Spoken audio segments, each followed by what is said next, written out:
मेरा मौक़िफ़ कुछ और है और सतार साहब का मौक़िफ़ कुछ और है, लेकिन मुझे लगता है जो अगली कहानी है, जो अगली स्टोरी है, उसके ऊपर हो सकता है हम दोनों का मौक़िफ़ एक हो। एक नौजवान है जिसका नाम मीर रज़ा है और ये इसने ख़ुदकुशी की है या फिर ये कत्ल हो गया, एक मिस्ट्री है। लेकिन कराची के अंदर एक बहुत बड़ा इशू इस वक्त बना हुआ है और इसके अंदर, इस स्टोरी के अंदर बहुत सारी ऐसी चीज़ें जो आने वाले दिनों में आपका दिल कैच कर लेंगी। और ये एक तजुर्बा भी है इस लिहाज से भी कि इससे पता चलता है, इस एग्जाम्पल से, कि पाकिस्तान के अंदर सूरत है क्या। इंसानी जान की कोई कदर नहीं, हर चीज़ की कोई कदर है, मोटरसाइकिल की, पहिए की, मोबाइल फ़ोन की। अगर किसी चीज़ की कदर नहीं है तो वो इंसान है, वो मर भी जाए तो फ़र्क कोई नहीं पड़ता।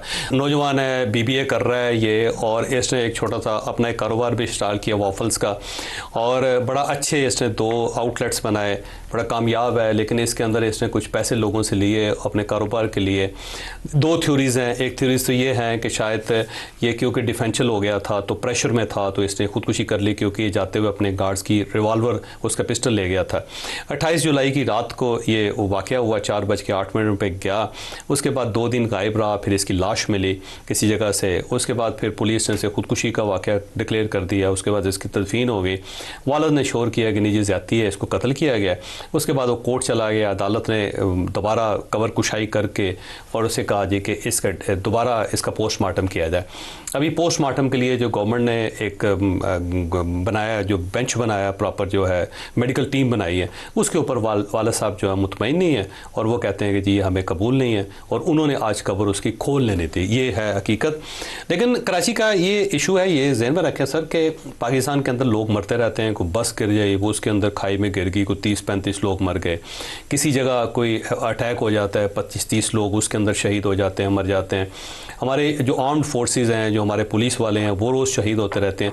तो मरने की खबर पाकिस्तान के अंदर खबर नहीं समझी जाती। खबर वो बनती है जिसको मीडिया उठा लेता है। इसको मीडिया ने उठाया, मीर रज़ा को मीडिया ने उठाया। कुछ दिन पहले वो एक पिंकी आई थी, कोकेन क्वीन का लक़ब दिया, वो भी दिया, मीडिया ने दिया। मुझे नहीं लगा उसकी बॉडी लैंग्वेज मीडिया के अंदर आ जाती है, वो चीज़ें बदल जाती हैं। बॉडी लैंग्वेज से मुझे नहीं लगा कि वो कोकेन क्वीन है। मुझे उसकी बॉडी लैंग्वेज से नहीं पता लगा। वो ये हुआ कि शायद हमने, मीडिया ने जल्दी कर दिया उसको वो डिक्लेयर करने में।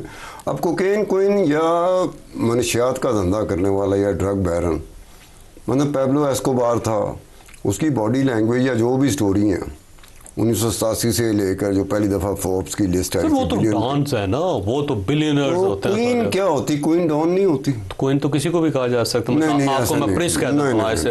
ये प्रिंस स्टार साहब, आप तो मजाक में कहेंगे ना, आप संजीदा नहीं कहेंगे, मुझे पता है। ये देखे मेरी शक्ल नहीं, देखने वाले आपको देख रहे होंगे, उनको पता है कि भाई शरारत कर रहा है ना। मैं आज आपको स्टार प्रिंस कहता हूं। मुझे प्रिंस कहने की बजाय ना आप मौलाना को कुछ कह दें, जो कैमरामैन है, ये खुश हो जाएगा। ये चाह रहा था कि आपकी बात पे ना या शो के किसी जगह पे क्लैपिंग करे। इसको क्लैपिंग का शौक है जो कहीं पूरा नहीं हुआ इसका।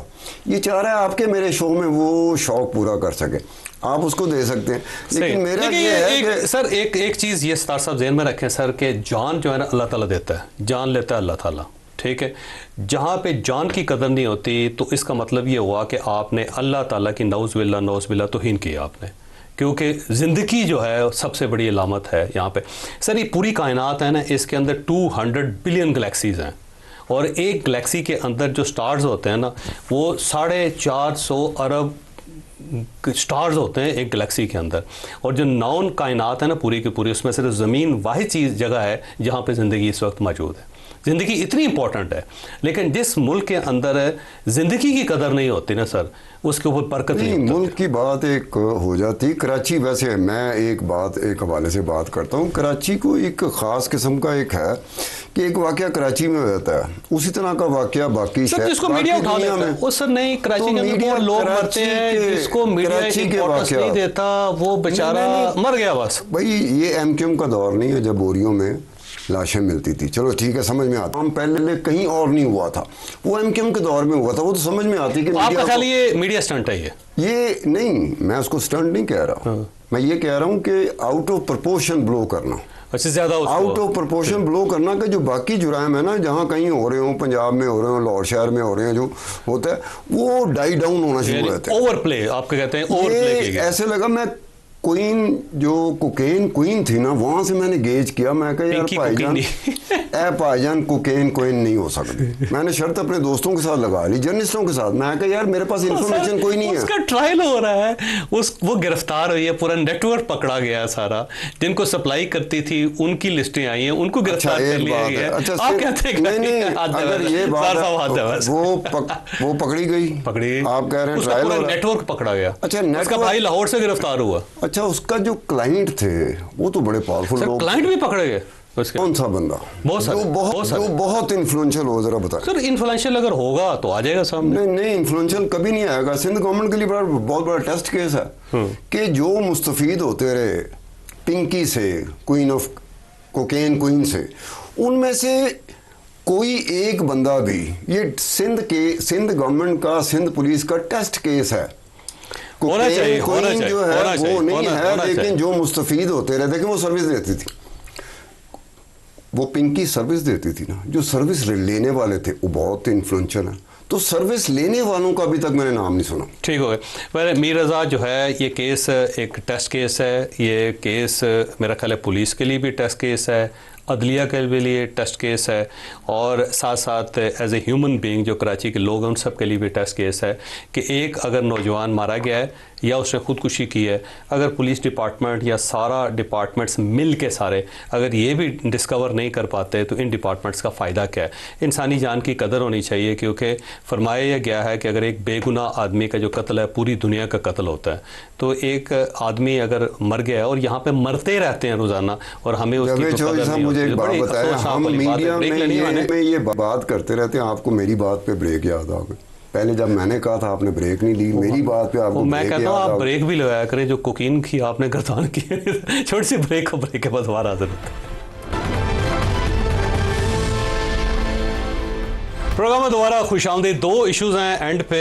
एक इशू बहुत ही दिल के ऊपर दर्द डालने वाला इशू है, वो ये है कि यहाँ पे पाकिस्तान के अंदर अफ़गानिस्तान के सुप्रीम कोर्ट के जज ने, दो जर्नैलों ने, जर्नलिस्टों ने यहाँ पे पनाह की दरख्वास्त की और जज साहब ने या दो जजेस साहब ने उनकी दरख्वास्त को मुस्तरद कर दिया।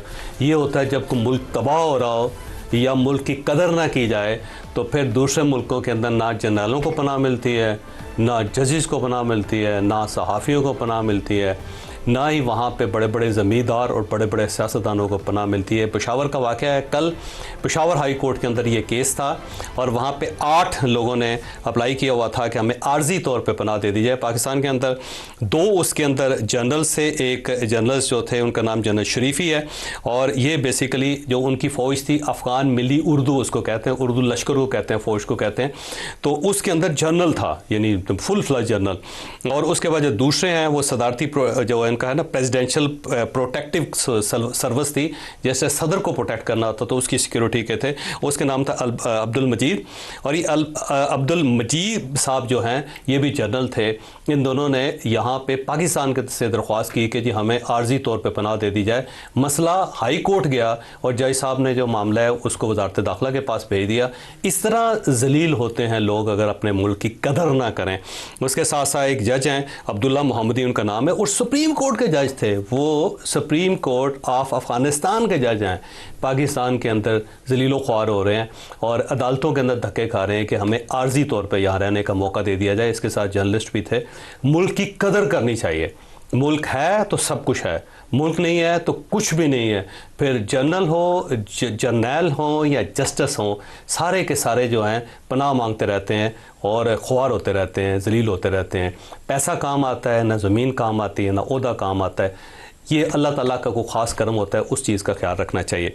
एक और चीज़ स्टार साहब, ये जो आल पाकिस्तान गुड्स ट्रांसपोर्टर है ना, उन्होंने हड़ताल की ऐलान कर दिया है कि कल जनाब हम हड़ताल कर रहे हैं। 4 उनके इश्यूज़ हैं। एक वो कहते हैं कि जी टोल प्लाज़ों पे हमारे साथ बड़ी ज़्यादती होती है, और दूसरा वो कहते हैं कि जी हमें सिक्योरिटी नहीं दी जाती। तीसरा वो कहते हैं कि हमारे वेट्स हैं और उस वेट्स के मुताबिक हमसे टैक्स लिया जाता है, हमें वेट जो है ना ज़्यादा मौका दिया जाता है कि सड़कें हम तोड़ सकें प्रॉपर। और साथ साथ उनका कहना है जी ये फ्यूल की कीमतें आप कंट्रोल क्यों नहीं करते, तो इसके ऊपर कल हड़ताल कर दें। पहले थोड़ी हड़तालें थी, थोड़े मसाइल थे, अब ये मसला भी बन गया। अच्छा, पहले आप कोई अफ़गानिस्तान का जिक्र कर रहे थे, एकदम से मुझे चीज़ याद आ गई। बात ठीक है आपकी कि अगर कोई पनाह मांग रहा है और उसकी रीज़न जस्टिफिकेशन मौजूद है तो चाहे हमारे ताल्लुकात किसी भी तरह के हों हमें कर देना चाहिए, एक उसको कंसिडर ज़रूर करना चाहिए। पाकिस्तान का अपना प्रोसीजर है ना। लेकिन वो ये है कि जी पहले तो वहाँ का जो सदर बनता था अफगानिस्तान का, जब तालिबान को भगाया गया तो वो सदर तो कोयटा में सड़कों में फिर रहा होता था। आप करजई की बात कर रहे हैं? अशरफ गनी की? अशरफ गनी तो अमेरिका रहे हैं ज़्यादा। वो अशरफ गनी की बात नहीं कर रहा, हामिद करजई की बात कर रहा हूँ। तो ये वो इस्लामाबाद में भी रहे हैं हामिद करजई साहब, इस्लामाबाद में या एफनान पार्क में ना, वो हमारे साथ वाकई वहाँ जना रोड में वो घूमता रहता था। वहाँ जो कोयटा में जना रोड है ना, वहाँ पे हामिद करजई साहब चक्कर लगाते थे, बाद में सदर बन गए। अब ये नहीं समझ आ रही कि इनका केस की नौयत क्या है और ये लोग जो बना लेना चाहते हैं। हैं सर इस तरह है कि जब ये गए ना वहाँ से, अमेरिकन गए, तो वहाँ से जो लोग जो अमेरिकन के साथ काम कर रहे थे तो उन सबको यूरोप के मुख्तलिफ मुल्कों ने पनाह दे दी, अमेरिका ने भी पनाह दे दी। तो पाकिस्तान से उनका प्रोसेस होता था, वो यहाँ पाकिस्तान आ गए, उसके बाद एम्बेसीज उनको वीज़े देती थी और वो चले जाते थे। इस दौरान डोनाल्ड ट्रंप साहब आ गए। डोनाल्ड ट्रंप साहब आए तो उन्होंने पॉलिसी रिवर्स कर दी। उन्होंने कहा जी किसी बंदे को वीज़ा नहीं देना, ये जाने अफगानिस्तान जाने। तो वो सारे पाकिस्तान में फंस गए क्योंकि वहाँ से आए हुए थे, यहाँ रुके हुए थे, आगे उन्होंने जाना था, आगे जाने का रास्ता नहीं मिल रहा। पाकिस्तान ने कहा कि सब अफगानों को निकाल दें यहाँ से, क्योंकि उसकी वजह यह है कि दहशतगर्दी हो रही है। तो उन्होंने कहा जी सबको वापस भेजें। जब हमने पॉलिसी बनाई तो ये फंस गए दरमियान।